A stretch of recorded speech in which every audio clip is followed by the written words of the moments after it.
जय श्री कृष्ण। सभी सब्सक्राइबर बंधुओं से साग्रह निवेदन है कि श्रीमद् भगवत गीता के श्लोकों को कृपया शेयर कर ज़्यादा से ज़्यादा लोगों तक पहुंचाएं, क्योंकि श्रीमद् भगवत गीता सनातन धर्म का एक प्रमुख ग्रंथ है जो मानव जीवन के संपूर्ण धर्म दर्शन को सर्वश्रेष्ठ ढंग से प्रस्तुत करता है। अध्याय 4 श्लोक 7।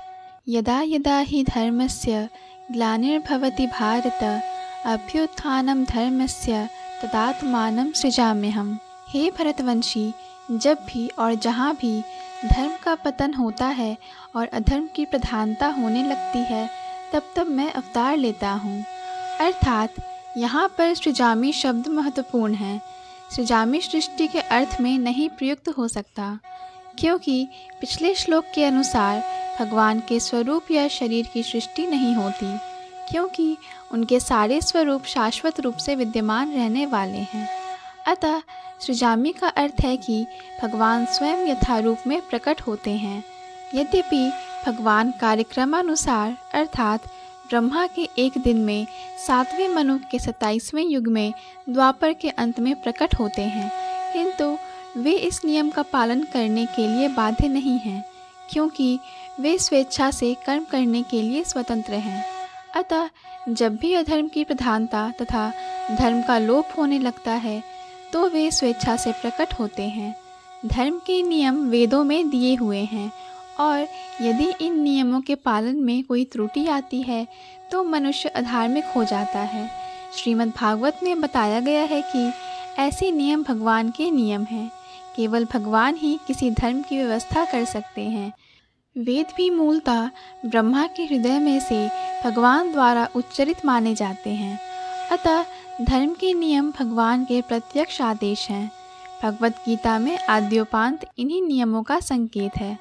वेदों का उद्देश्य परमेश्वर के आदेशानुसार ऐसे नियमों की स्थापना करना है, और गीता के अंत में भगवान स्वयं आदेश देते हैं कि सर्वोच्च धर्म उनकी ही शरण ग्रहण करना है।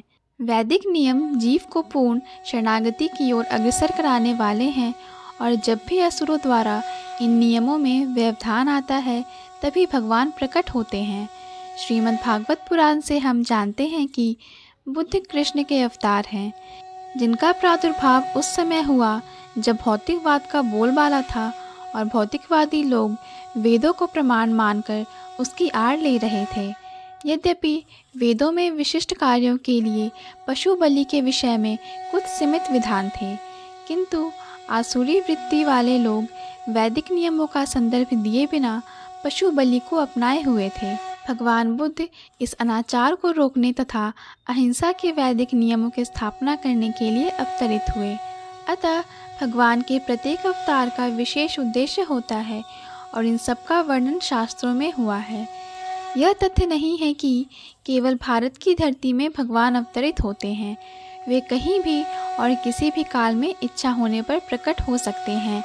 वे प्रत्येक अवतार लेने पर धर्म के विषय में उतना ही कहते हैं जितना कि उस परिस्थिति में जन समुदाय विशेष समझ सकता है, लेकिन उद्देश्य एक ही रहता है, लोगों को ईश्वर भावना भावित करना तथा धार्मिक नियमों के प्रति आज्ञाकारी बनाना।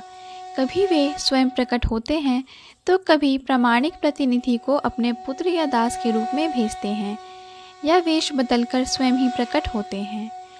भगवत गीता के सिद्धांत अर्जुन से कहे गए थे, अतः वे किसी भी महापुरुष के प्रति हो सकते थे, क्योंकि अर्जुन संसार के अन्य भागों के सामान्य पुरुषों की अपेक्षा अधिक जागरूक था।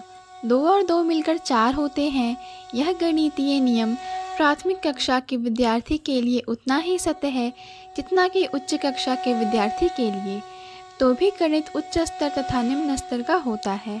अतः भगवान प्रत्येक अवतार में एक जैसे सिद्धांतों की शिक्षा देते हैं, जो परिस्थितियों के अनुसार उच्च या निम्न प्रतीत होते हैं। जैसा कि आगे बताया जाएगा, धर्म के उच्चतर सिद्धांत चारों वर्णाश्रमों को स्वीकार करने से प्रारंभ होते हैं। अवतारों का एकमात्र उद्देश्य सर्वत्र कृष्ण भावनामृत को उद्बोधित करना है।